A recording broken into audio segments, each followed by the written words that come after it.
welcome to the Sanctuary, a safe space to speak from the heart. I'm your host, Israel, and today I'm talking to someone I've been dying to talk to before the pandemic started, but we have this now. The founder of Fight League Atlantic, Clarke. Thanks for coming to the Sanctuary today. Thank you very much. I've been a big fan of your stuff, so I appreciate you coming on. Yeah, so let's just start. Did you start with how did you get into combat sports? How did I get involved in combat sports? I guess I'm kind of a late bloomer. I guess I didn't get involved in combat sports until I was 27. So I was what? Yeah. Yeah, that's a Yeah. I was thinking you were gonna be like, I did taekwondo at 6. And... No, 27. So, which it's a story I had no martial arts experience my whole life. Anything. I played hockey and golf and other team kind of focused sports, but nothing when it comes to combat sports. So I was late. I got into kickboxing a little bit when I lived in Toronto. Then I moved back here and found my coach. And at first I walked into a club in Truro, Marmac Athletics in Truro, and just welcoming good people in the MMA and Jiu Jitsu community there. And then they sent me over to my hometown, Pictou County Jiu Jitsu, and the rest is history. I've been training there for about 10 years, and now I live in Halifax, so I split my time between a couple gyms in the city here and still back in Pictou. But yeah, I'm definitely sore and broken, but I love it, and it's a wonderful community of great people for sure. Yeah, so what made you decide to try it out? I mean, that late too. You know what? Mental health is a big thing for me, actually. I struggled for all of my 20s. I actually I was hit by lightning when I was 20. Not me, myself. I guess it hit a garbage can a couple feet away from me. But then I was also hit by a transfer truck head on when I was 11. God damn. Yeah, so my brain took a couple big rattles, I guess you could say, before as a kid, and my mental health, I never really noticed it until I got into my 20s or so, and then I just was like, hey, I can't focus, I can't express why I can't focus. I was angry, just kind of short and just not myself a lot of the time, so I needed to get some help, and I started to get other, the actual mental side of, things with going to therapists and that kind of thing. But exercise is a big thing for anybody when you're dealing with mental health. And I'm not a big fan of the regular gym, so I need somebody to kind of give me a little kick in the butt and get me going. Literally. Exactly, literally a good kick in the butt. So that's right. So I jumped on this, and the people are great. I'm telling you, to go in a regular gym, how everyone, and I don't know if it's still like this, but it's people, they might be a little more friendly, but they kind of stare at you, kind of one another. Martial arts gyms aren't like that. Like jiu-jitsu gyms especially, maybe other gyms are, but jiu-jitsu gyms, you walk in and people are like, hey, how you doing? Where are you from? Or whatever, right? It's just a different kind of thing, and it's just, I love that. You mentioned jiu-jitsu, and I just remember a friend of mine doing in the military, I think. Yeah. And then also they kind of use jiu-jitsu for their mental health too. But this is I don't know, really, really small person. But when it comes to jiu-jitsu, she's fighting giants, right? And I'm like, what is it about jiu-jitsu that it's so size doesn't matter when it comes to jiu-jitsu. It's just understanding those holds. And how long would it take to, I guess, understand when to apply the holds and how to get out of holds? You know what? That's a great question, actually, because some people say, it's not realistic, like a small person but it is realistic. And the beautiful thing about what it is teaching somebody, it's teaching somebody confidence. A confidence that you can only learn by another human. That's the thing, they call it the human game of chess, because the other person moves a totally different way at all times. So it's a moving target that moves a different way than you move. So it's a really hard thing to learn. And the only way you can get better is by grappling with other people for years and years and years. And for me, example, like 10 years is what they normally say for a black belt in jiu-jitsu. Is 10 years training 3 to 5 times a week, I guess, kind of thing. So it's pretty intense to get. It's, but I'm not one of those big proponents that say jiu-jitsu is better than every other martial art. Like some people say that, but at the end of the day, it's whatever you like and whatever you believe to be great for you. But why does, I guess, like to know how long to hold on to a choke and how to get out of a choke, those are things, again, that you just learn like by being in those situations. It's like life, like how do you deal with this when you're 40 versus how you deal with it when you're 20, a lot differently. So I think it's just like as you come up through the belt levels of white, blue, purple, brown, and black, you just at white, if someone starts choking you, and I hate saying choking, but it's the reality of what we do. You might freak out and panic and tap, and instantly the person's going to let go when you train. Instantly, like you're never going to find somebody who's going to hold on in the club and be that person, because someone who's a higher level is going to come and teach them a lesson really quickly. So that won't happen. But as you get up through the ranks of jiu-jitsu, you just become a little bit more comfortable with yourself and your cardio. And cardio is a big thing in MMA and in combat sports. So you just get more comfortable, and yeah, that is very, very true. And like I did. This friend wanted to show me things. I'm like, okay, cool. And it's just like, just movements. We weren't even touching each other, but just movements. I was breathing like crazy after like 3 minutes. I'm like, no. But, what I figured was that if you just suck it up and do it, it gets easier in a way, as you're moving forward. So like, are you like black belts now? Yep. Yeah. Wow. And like, do you have to do, I guess, so say I don't know, you start with what belt do you start it's white, then blue, purple, brown, black. Okay, so you start with white, first day. Like, is there like a test or exam to go to the next stage, and what does that involve? Not really. Like some clubs there is, some clubs there isn't, but like in jiu-jitsu, it's every 2 years is kind of the thing in jiu-jitsu. Some clubs, they'll give you a stripe every 6 months, so 4 stripes, 2 years, and then you'll go to the next level. In some clubs there is a curriculum and a test that you'll like maybe like for a basic arm bar, like how you're holding your wrists, and are you squeezing your knees together and have your feet in the proper position. Some places do it, but a lot of coaches and instructors will do it based on rolling with you, like sparring with you.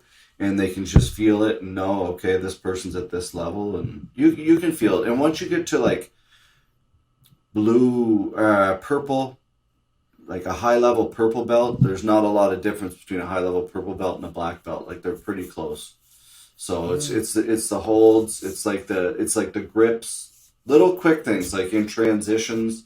Like I could roll now with some, and I'm not saying this to be arrogant in any way, but I can roll with like a blue belt, not so much a purple belt, but a blue belt that's not really the best blue belt, and you're like 3 or 4 steps ahead of them, just because they're just learning a little bit. But it's a wonderful. Then there's some blue belts that are like literally not far from black belt. So it's an interesting sport, man. Like it really is. Like in MMA is totally different than jiu-jitsu. Obviously, you're adding punches and kicks and stuff in there, so it changes a lot of things. But jiu-jitsu is a beautiful thing for keeping people humble. I've seen it so many times. Right. I watched a video on YouTube, right, and like, man, this person fell asleep in like maybe 4 seconds, and like the guy just held him with his leg.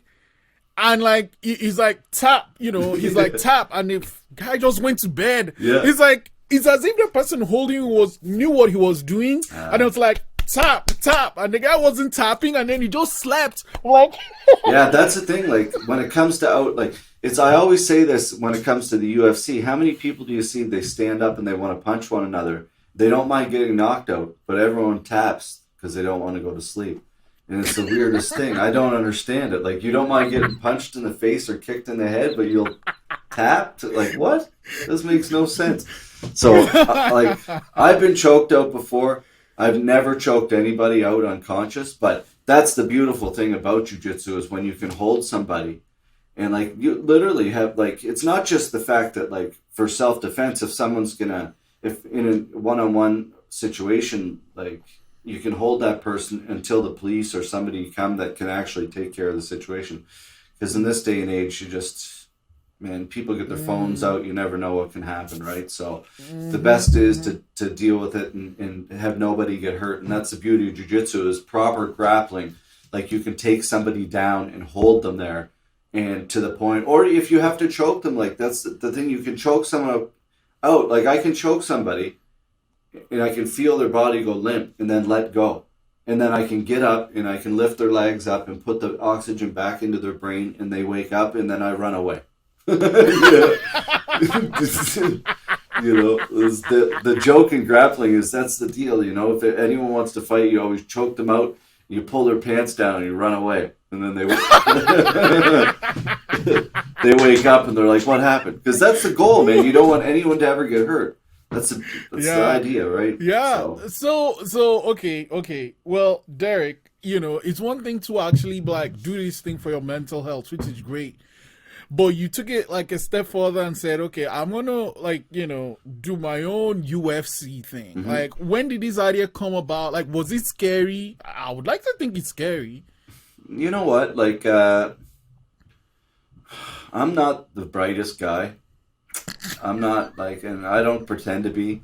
So I've been one to take risks in my life and just kind of like, I think from my past of, you know, being hit by a truck head on and things like that, I think I'm kind of one of those people that I really, as cliche as it sounds, I just want to be happy and do what makes me happy. On the contrary, doing these events a lot of the times does not make me very happy. Unfortunately. But it's like that passion and that fire, right? The challenge of what it is. And we started in 2014, we started doing these, and it was like grappling shows, like jiu-jitsu only shows.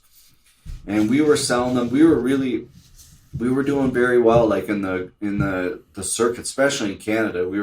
No one else was doing these. And still to this point, very few people are doing these grappling based shows because they're really hard. It's to make any money off a grappling show is a hard, because most people have no idea what they're even watching so you got to make it.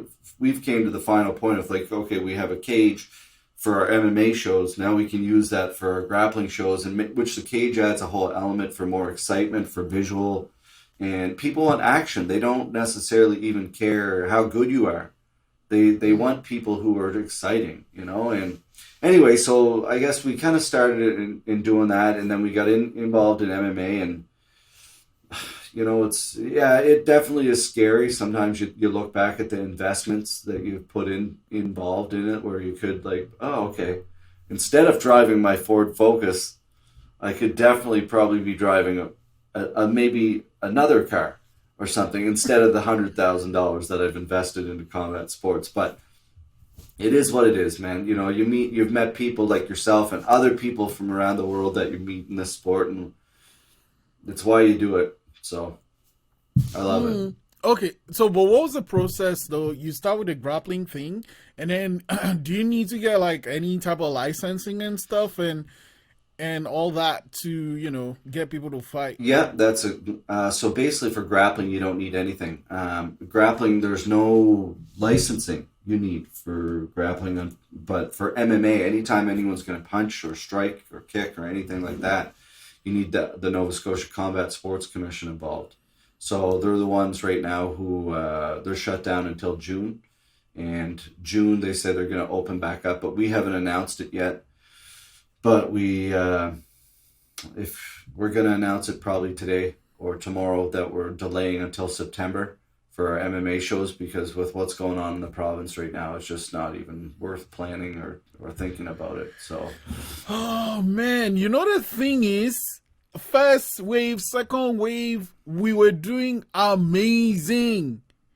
Amazing. yep. Every time a friend of mine calls from like, outside the province, outside the country, and it's like, oh, we had 2 people today. It's like 2? Yeah, no, 2. That's the total number. And now it's like hundreds and hundreds, and it's like, holy It's depressing. shit. Yeah. It's really, Yeah. you almost think like it's too bad, because if this had happened at the first, like everyone else is over it, and I get to see the light. And now we're getting at the end because we've looked after ourselves. Like it's, I don't know. I mean, I don't want to like point fingers or anything, but I think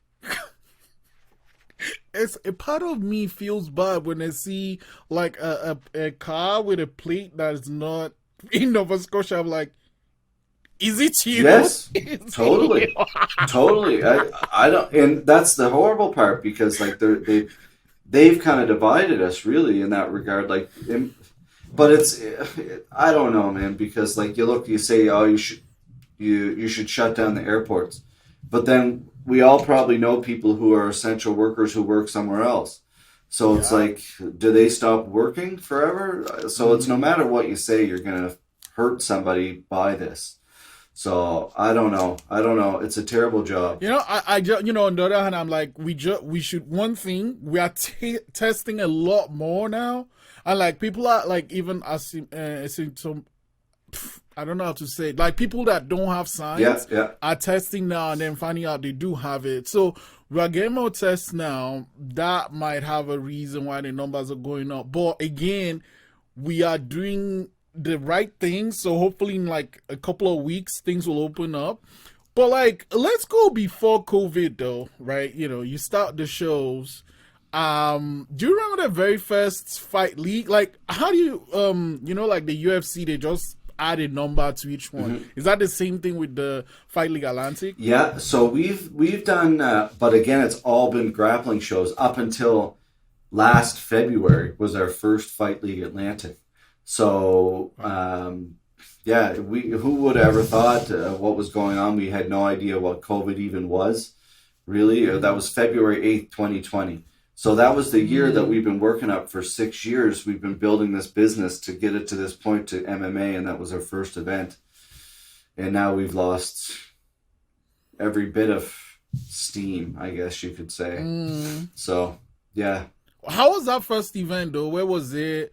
How were the fights? What is your role in it all, though? My role?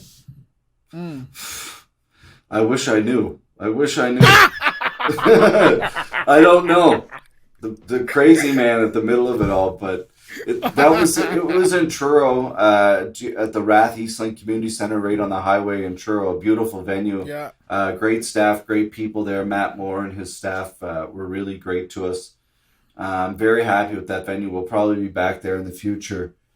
But it's the fights were fantastic. The crowd was great. There was, just under 1,500 people, which was a sellout for us, the way we had it set up.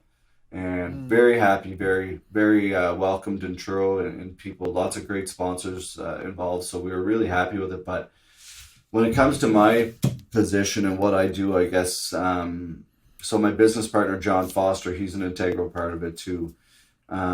So he kind of works more when it comes to MMA. He works with the fighters, finalizing the contracts for the commission.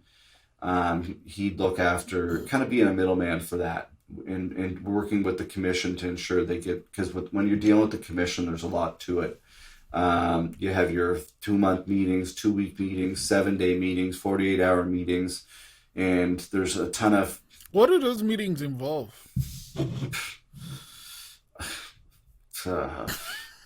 Going over, it's going over. You know what? At the end of the day, like these commissions that are all over the world, they're all about safety, because which is, it has to be, which we all think, oh, it's kind of silly and stupid, but I had my eyes opened at the last event because the first fight was stopped by a cut. And here I was over there yelling at the referee, going, or the doctor. She stopped the fight, and I was like, "What are you doing? What are you doing? Why are you stopping the fight?" And they came to me and they say, "Hey, A, you're not allowed to yell at the doctor. Who do you think you are?" And it's like, ugh, yeah, ugh, I guess you're right there. And B, it's about the fighter's safety. Like you have to take yourself away. Like the Hubert Earl, the director of combat sports, gave me a good word of advice, and he said, "You can't be a fan here. Like you have to be the promoter. You're always neutral." And I was like, oh, so I had to leave. I just took myself away from the excitement of it all. And so at the end of the day, that's what it's about. It's about fighter safety, and you never want anybody to get hurt. And that's a big thing. So he deals with all that kind of stuff with the commission. I deal with a lot of the fighters, matchmaking, kind of being the middleman and dealing with them and their coaches and hotels and logistics with the venue and production, obviously making sure that our production goes well.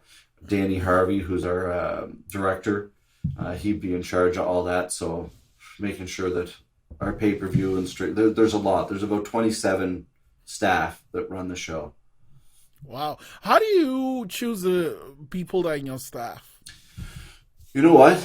So it's funny because we get that question a lot, truthfully. Danny and I, we kind of started together doing this. He's a former guy from Eastlink, and he's worked there directing shows forever. And we kind of started doing these shows, and we had the idea of pay-per-viewing. And so in 2014, we bought a streamer, and we started streaming events for free.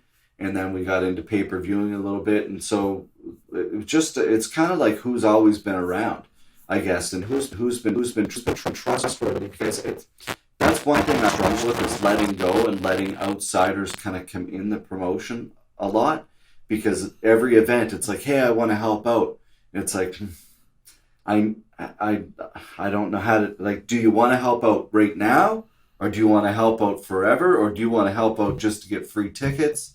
What do you like? What? Because we've been burned so many times by people, like, so it's just like we don't know. But of course, COVID limits our production a little bit. But yeah, I think like we are looking, and we've spoke about it. Like our production's now becoming too big. We can't do it ourselves anymore. So we have to actually bring in a couple people in the next probably event or two. We have to start looking to bring in some people. So your pay-per-view, you got this streamer. Had that always been in the plan? How did you decide what streamer to get? And what's the process when, to get pay-per-view for the fight, right? Because you have the people coming into the actual stadium, wherever the fight is to watch. And then how do you take care of the people in the pay-per-view? So he looks after all that. He decided exactly what streamer to get. He's like, I pretty much don't do any of that. I have about as I can set up this podcast, and that's get these headphones on, and that's about where he's man, he's a genius. If it wasn't for him and his team, like, we would be in trouble. And I tell him that all the time, that like, you're only as good as your team, and that's a huge thing. So he looks after that. He set me up with this nice Yeti microphone and everything like that. So he's the guy. And but when it comes to the pay-per-view, we've used a few different platforms through the years. We started doing them just on YouTube for free, and then we would always end up getting tons of copyright claims and all these kind of foolishness. So then we moved to a thing called Kling, which is a website, like CLEENG, which is another payment platform. Then we moved to another payment platform. And then we finally kind of developed our own, and I'll send it to you afterwards, but I don't want to say it online just in case all these hackers are going to hack into it. Yeah, definitely. But it's good. It's a lot to manage, but it's been improved so much in the last years that it makes it pretty easy. Okay, so I'm a fighter. I've been training for, in jiu-jitsu since I was 27, whatever. I'm like, yes, I want to join the fight league. What do I do? Sorry, I just got a message.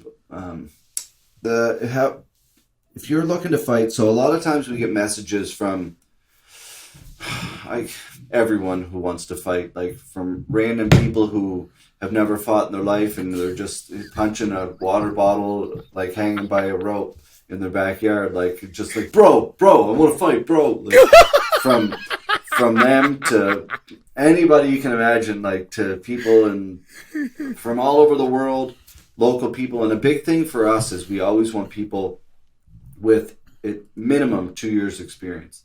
That's a big thing for me. Is you like 2 years experience in what, training or fight, like competing? No, training at least. Like if you're going to start as an amateur, like a good way to look at it in jiu-jitsu is like a blue belt level. That that means you've been committed to the sport at least a couple of years. For your coach to believe in you, that you've given the dedication to get to that blue belt.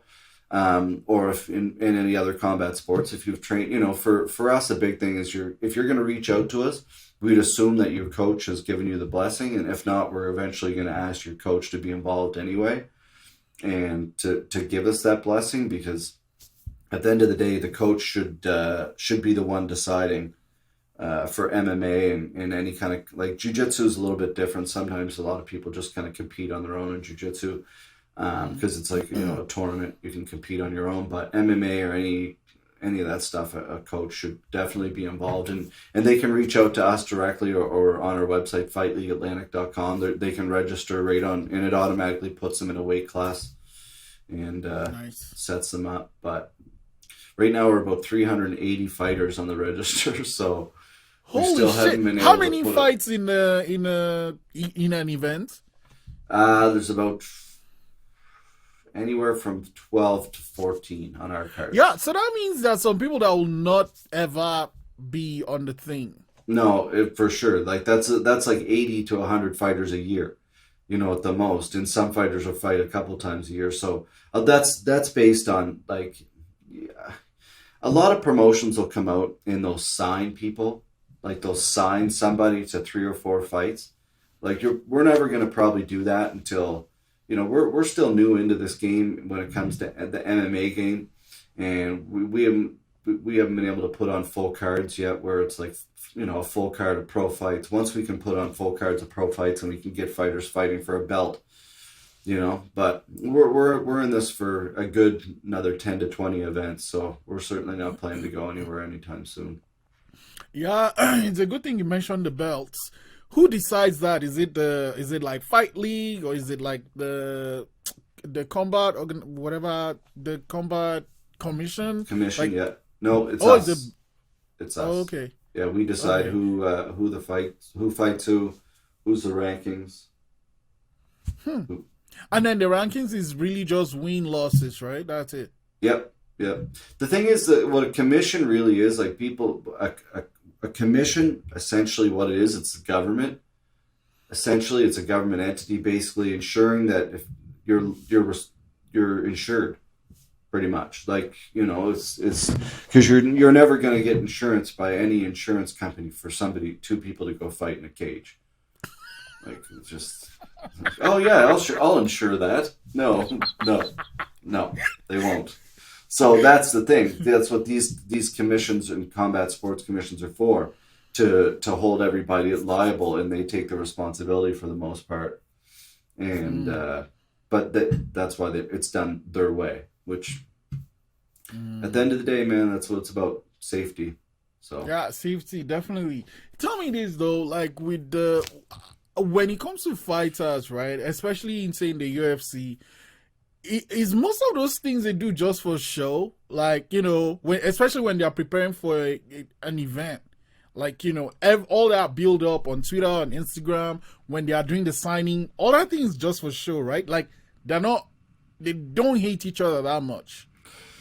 I'd say some of them for sure definitely hate each other. For sure. Fuck. Like, yeah, man. Like, so when it comes to fights, right?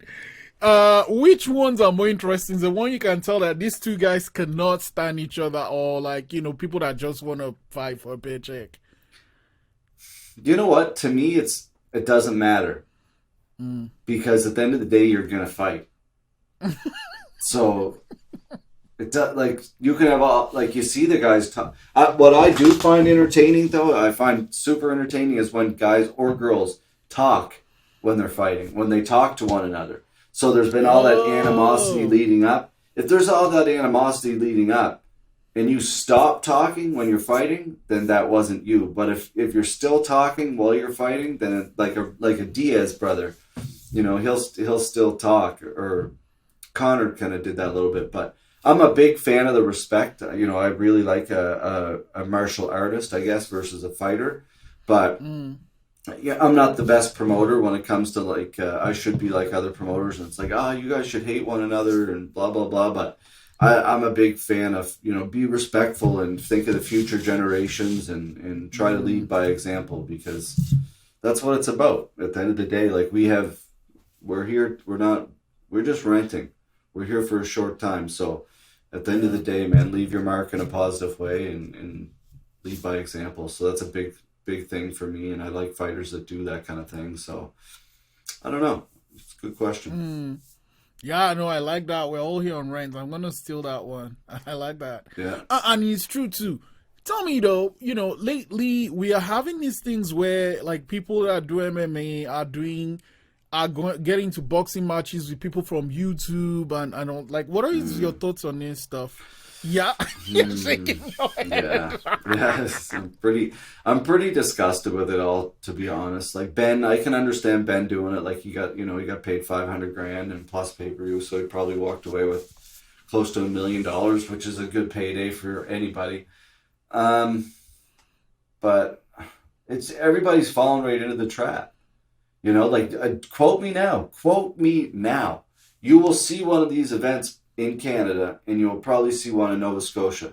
I can just feel it. I can feel it that somebody's going to do some celebrity event, and they will sell more tickets than our event. Guaranteed. We've been working our ass off for years, and someone will come to a celebrity boxing event with no celebrities or boxers in either facet, but they will sell more tickets because that's just the way the world is now, right? Like people like that kind of stuff. So at the end of the day, if you're there to make money, like genius. How can you hate on anybody for that? So, but if you're there for legit, but it's like Barstool Sports. They have a Rough and Rowdy or whatever they do. Like at the end of the day, people don't necessarily care about how good the fights are. They just want to see a fight. So yeah, man. Hey, you'll never see anyone on our card for sure. That's like unless they train and they're like a good couple of years in the sport.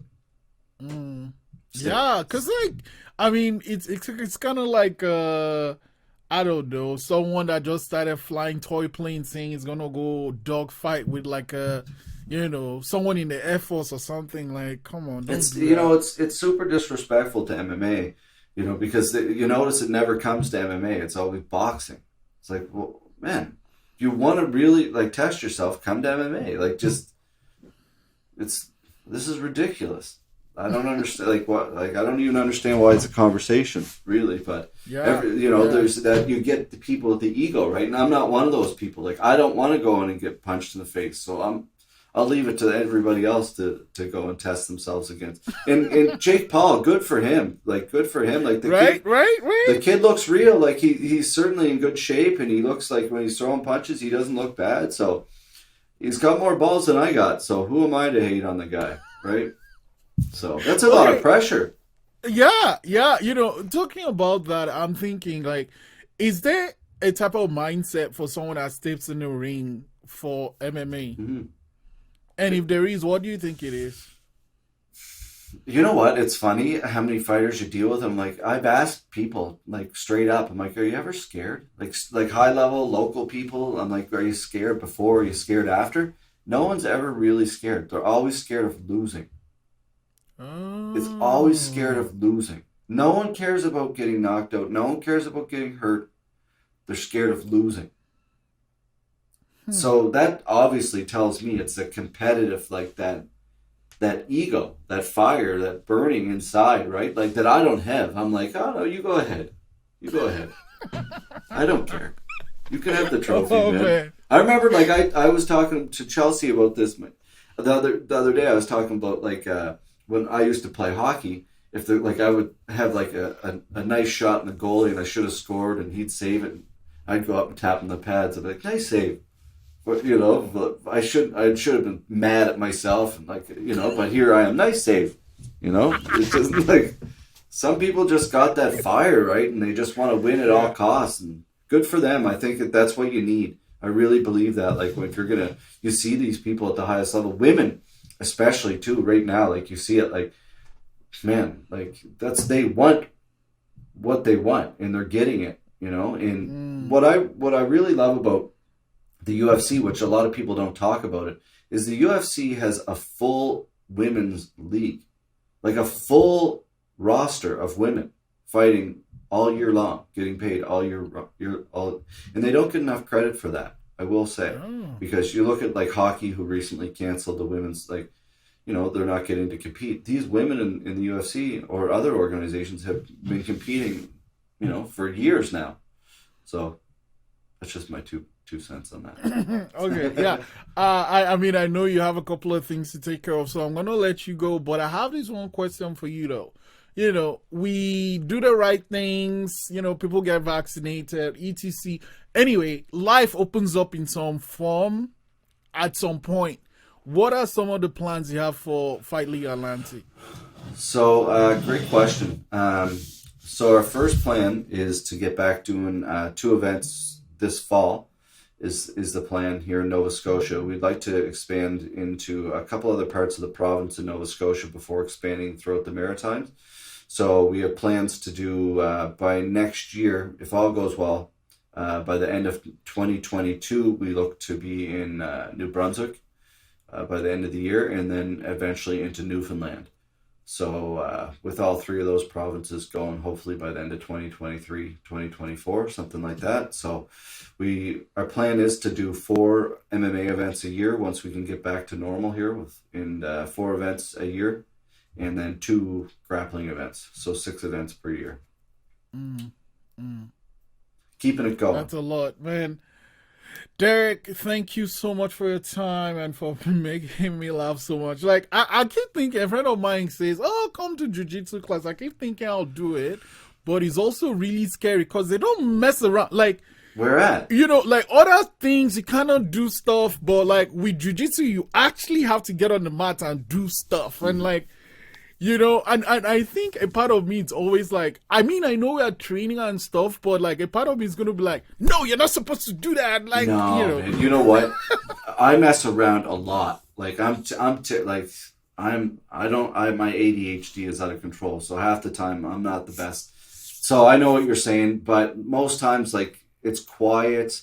And like, if you get with a good partner, chances are you're going to be working with, like, if you go with Andrew or whoever, somebody like that, you'll feel that's the best way to do it, because when you go with a friend, it's a little bit more relaxed and people are really good. You'd be really surprised how cool and laid back people are to one another. And like, I don't know. I rarely roll super hard. If I'm going to roll hard, I always match somebody's pace, and I just kind of because you just, I don't know. It's a fun thing, man. It'll change your life, I'm telling you. So yeah, he said so. I'll consider it, man. Shout Derek, out to him, thanks so actually. much for coming to the sanctuary, and I can't wait to actually come see a match in person. Yes, we got to get you. We'll have to get you there, man. Maybe set up a podcast or something during the day of the event while the cage is being set up or something like that. That'll be dope. That'll be dope. You know, I can't wait to have you back then. Awesome, man. Well, thank you, and thanks to everybody out there supporting this podcast, and you, man. Keep being a great leader in the community and a good guy, man. So lots of love to you.